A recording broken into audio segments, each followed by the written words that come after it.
Hello and welcome to the DSR Daily. I'm David Rothkopf, your host, and I'm joined by Riley Fessler. Good morning, Riley. Good morning. And by Minna Stein. How are you, Minna? I'm good, thanks. How are you? And we live in Washington, D.C., where literally everybody I know is more confused than they have ever been. We are living in the District of Columbia, but in a state of confusion. Let us help you a little bit with the news of yesterday, although I have to admit the main theme is incomprehensible chaos. Minna? The Trump administration issued a memo offering federal workers who don't want to return to the office the option to resign by February 6th with pay and benefits through September 30th. This move accelerates an ongoing purge of the federal workforce, with the White House hoping to save taxpayers up to $100 billion annually by reducing the number of federal employees. The offer has drawn criticism from unions and experts who argue it could drive out talented workers and undermine government efficiency. While we're starting with this, okay. First of all, one of the things that was reported about all this yesterday, and I saw some side-by-side comparisons on the social media sites that I frequent, was that this is almost exactly the same memo that was sent out at, Twitter at Elon Musk's behalf, and it's clearly Elon Musk's fingerprints on this. And, maybe this kind of tactic works with investors. They think, oh, they're cutting costs. That's a great thing. But of course, when he did it at Twitter and all the smart people left, Twitter went straight down the toilet. It has, shrunk and has not done well as a business since he took it over. And the government isn't a business. I know this is really hard for people to understand, but you see, it doesn't operate on the profit motive. It exists to serve people. The reason these people were hired was to serve the national interests of the United States, to protect people, to provide them with benefits. So when you fire people from the government, you're not streamlining the government. You're making sure that services that people depend upon are going to be harder to come by. Now, does that mean there's no fat in the government, that we couldn't afford to get rid of some things that are redundant? Of course we could. It'd be a great idea to do. Could the budget of the federal government be much smaller than it is? Sure. But it can't. The way to get there can't be guided by ideological nonsense. The big government is bad nonsense that doesn't take into account that some parts of it work, some parts of it don't. Some people do a good job, some people do a bad job. Where, this kind of thing is sort of, aimed at that. It's like a butcher's cleaver coming down on the government. And as Minna, you pointed out, a lot of the people who leave may be the people you don't want to have leave. A lot of the people you leave are the ones who are best able to get another job. The people who can't get another job are the ones who are going to stay. So this is not necessarily going to make your government smarter and leaner. It may just make your government smaller and less functional. But this experiment is now being carried out, folks, in real time without any constraints and nobody crying out about it except for the unions and those involved. So we'll watch it. Riley? A federal judge temporarily blocked President Donald Trump's attempt to freeze hundreds of billions of dollars in federal aid just before it was set to take effect, citing concerns that it would disrupt essential programs. Advocacy groups and Democratic officials argued the freeze would devastate services such as healthcare, education, and infrastructure, while Republicans defended it as a necessary step to control government spending. Despite assurances from the Trump administration that critical programs like Social Security and Medicare would be unaffected, reports emerged of Medicaid payment disruptions and halted reimbursements for preschool programs. There were all sorts of reports. This, of all the things the Trump administration has done since it came into office, what was it, like 3 years ago? I mean, how long have they been around? Feels like it. I feel like it's been at least 10. It feels like it. I mean, no administration in American history has introduced more bad ideas more quickly than this administration. And they deserve some kind of record. But of all the bad ideas, this may be one of the worst. Because once again, the approach, the intellectual foundation for this is all government is bad. Let's stop all government. And why do they want to do that? Why are they so committed to these two big, terrible ideas of just wholesale cutting the government and also tariffs? There's one reason and one reason only. They want to reduce taxes on the richest Americans, and they want to be able to justify the tax cut that is going to come when they renew the old Trump tax cuts and add to it by saying, oh, well, we'll get more revenue from the tariffs. And, oh, by the way, we're saving money over here. But how are we saving money? Well, first of all, the president doesn't have the ability to stop these payments, at least not in the way our government is supposed to work. It is very clear in the Constitution that the Congress has the power of the purse strings. The Congress determines what is spent, where it is spent, and how it is spent. This is explicit. This is not something over which there has ever been any debate. And the president, by doing what he's doing, is actually violating the law.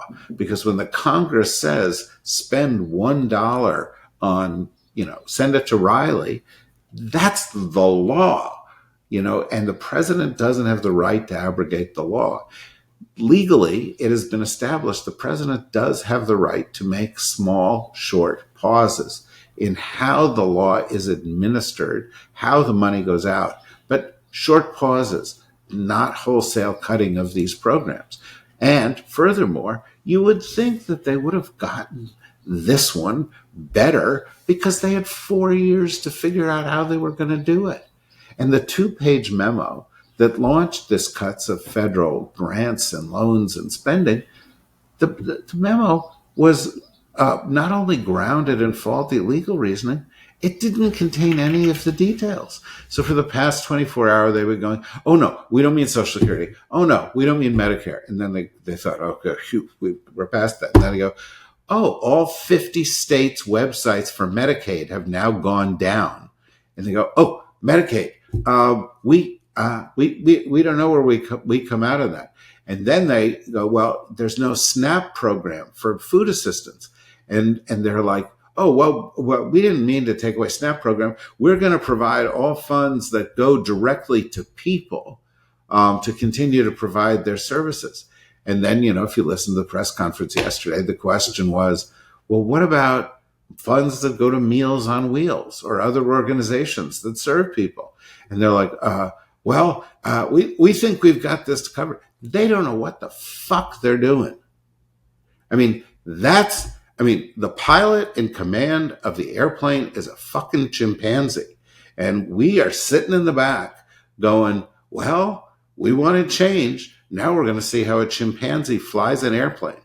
And I'm not saying that people didn't have some good intentions. Once again, we could have saved money if you thought about where and why and how and the consequences. But as I've said for a long, long time, there is no Department of Consequences in the U.S. government. Of course, if there were a Department of Consequences, Trump would have defunded it a long time ago and sent everybody home. But the result of all of that is, of course, complete chaos, like I have never seen before in Washington, D.C. And if you don't feel it wherever you're sitting in Toledo, Ohio, Dayton, Ohio, or some other part of this country, if you don't feel it, just wait a couple of days, because your neighbors aren't going to get what they need. The government isn't going to do what you count on the government to do. States aren't going to be able to do what they want. And on top of it, courts are going to block this, including Republican judges and Republican courts who actually know how to read and look at the Constitution and see this as unconstitutional. What it reminds me of is the Muslim ban that kicked off the last administration, where they said, okay, we're going to keep out all the Muslims. And the courts go, no, you can't do that. And then they spent 2 years trying to figure out what the man ought to be. So we've got performative clowns who are damaging the lives of the American people. And at some point, the chickens are going to come home to roost politically, because people are going to go, hey, wait, this isn't what I signed up for. My grandma starved to death. This isn't what I signed up for. All the kids at my school have the measles, and we're weaker as a country. So, this one is a big red flashing warning light, that we're crossing lines that are physically dangerous to people in the country to cross.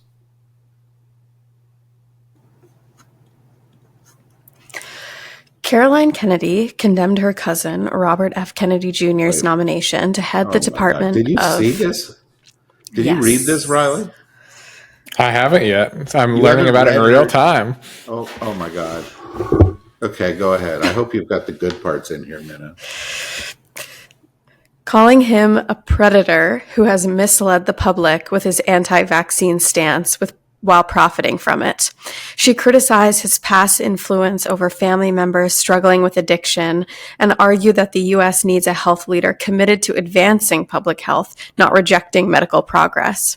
Despite his efforts to gain support from senators, Kennedy's nomination faces opposition from both parties, with concerns over his views on vaccines and other health issues. Minna, you are tiptoeing around the news. Now, you must have read the letter, didn't you? I did. And what else did she mention? Did she mention putting small animals in blenders? Yes, but when writing the summaries, there are some things that I just feel like shouldn't be repeated. Too disgusting to be repeated. Yeah, but this guy is there's going to be a hearing on Capitol Hill of a guy who took small animals and put them into blenders to be the head of the Department of Health and Human Services. What did she mention? That he hooked former family members on dangerous drugs in her letter? Yes, she did. There were a lot of things that were really shocking about it, but honestly, the most shocking thing was that Caroline Kennedy said anything at all, because she's so private and she doesn't say anything about anyone, not her brother, not her dad, not her mom. And so for her to come out and have a letter and say anything about her family means that it's really bad. But, she's been the ambassador to Japan. She's been the ambassador to Australia. She has had a life of public service. This was not the moment to wait. This stuff should have come out long ago. There should have been more investigations. But I'm glad it came out, and I'm glad she had the courage to step up. But this is crazy time, absolute crazy time. And you know what we're going to start to see this week?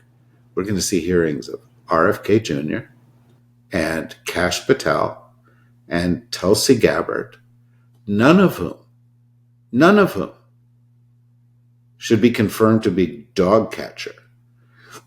There are plenty of people in this administration who are highly qualified, will do a good job, will serve the interests of the American public. Plenty of them. Let's, acknowledge that. But some of these choices, these are cuckoo for Cocoa Puffs. This is nuts. This is like, remember Matt Gaetz, remember the sexual abuser who, they wanted to put in charge of the Justice Department? He's better than these ones. He's better. At least he served as a congressman for a while. He's one of the worst people who ever served as a congressman. But he's better than RFK Jr. He's better than Kash Patel. And I'll tell you another thing. We have friends who said, well, I want to speak out against Kash Patel. But they're afraid. They're afraid. The Proud Boys are out. Violent people are out. Death threats are out there. They're afraid of speaking the truth.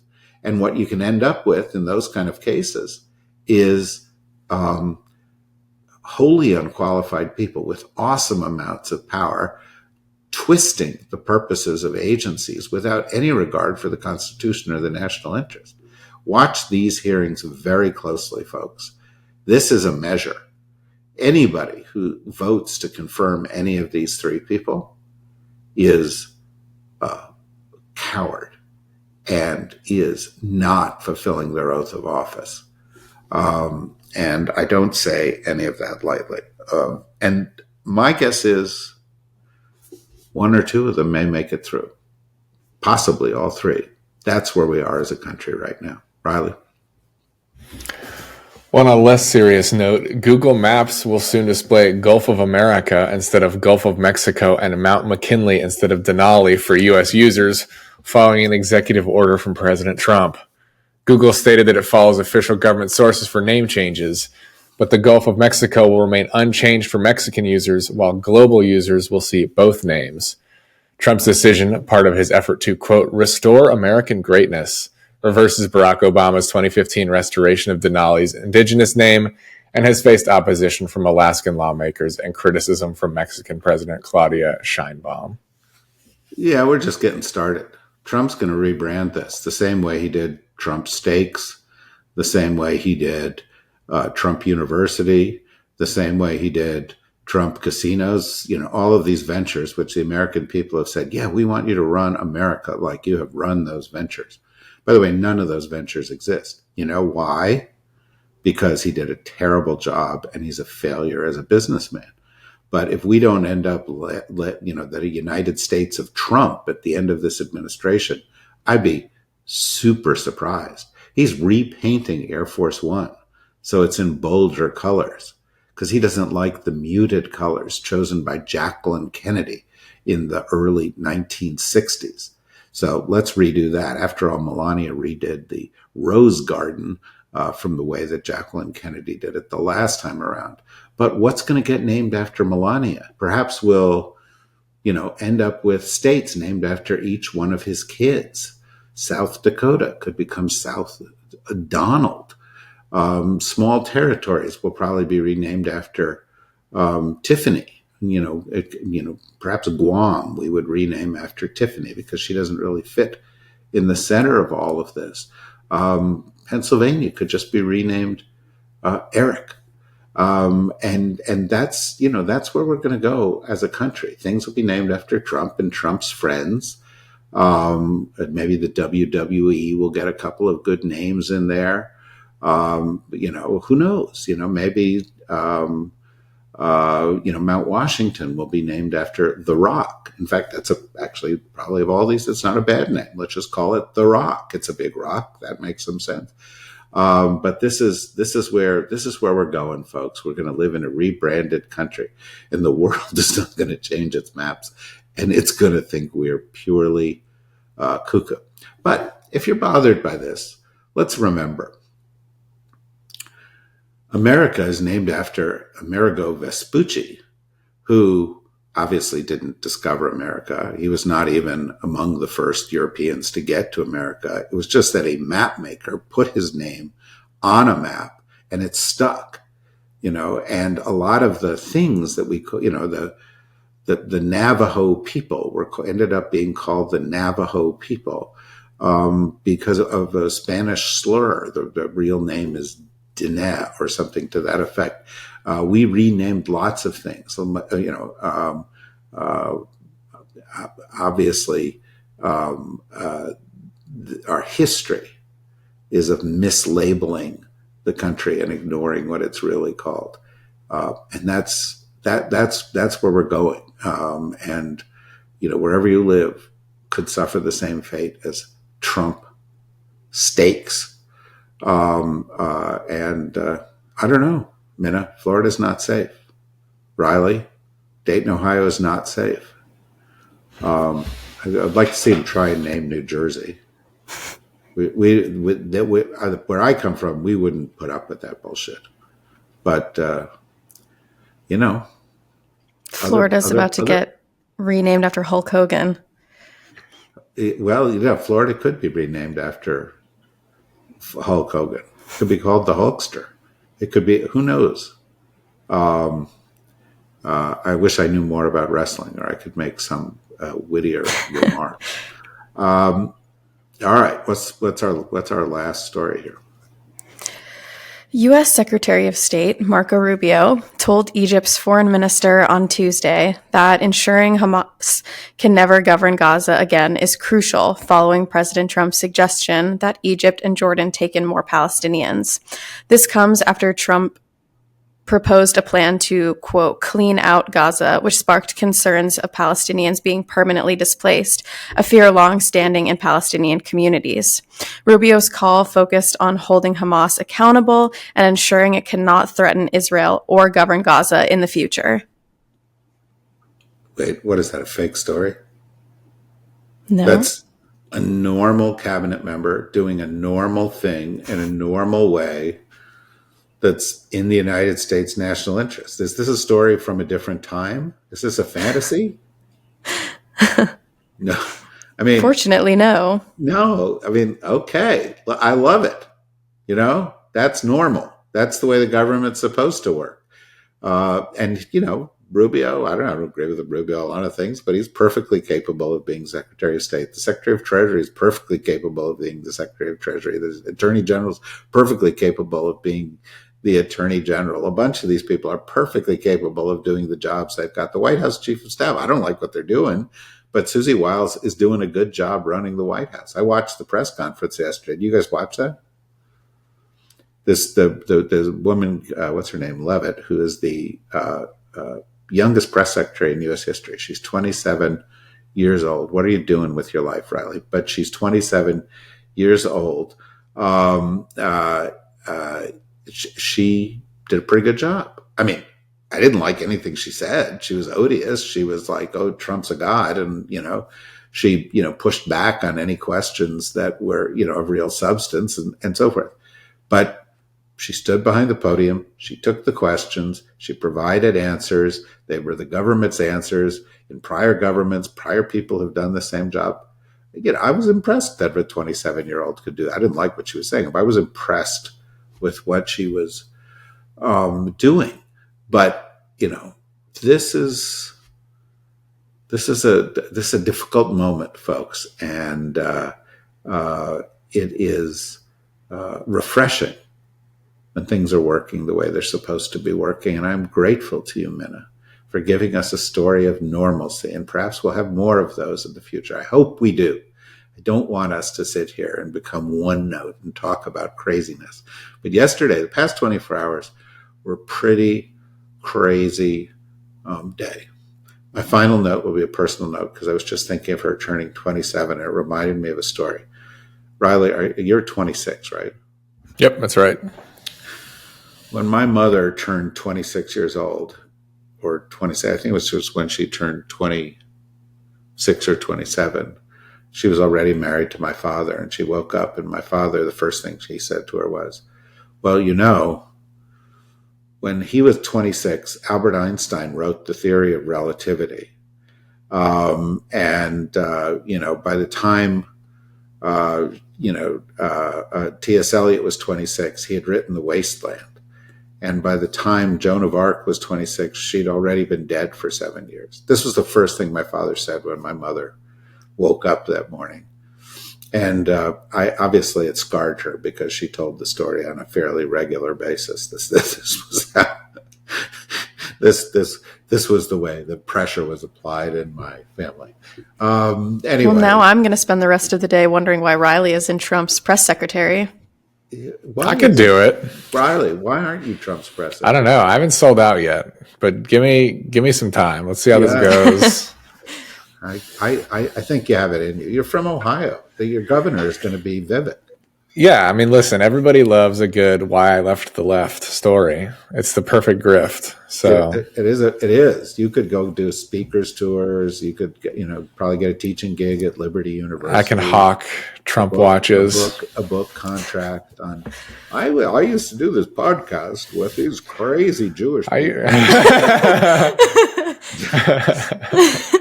Hold on, I got to write that down. That's a good idea.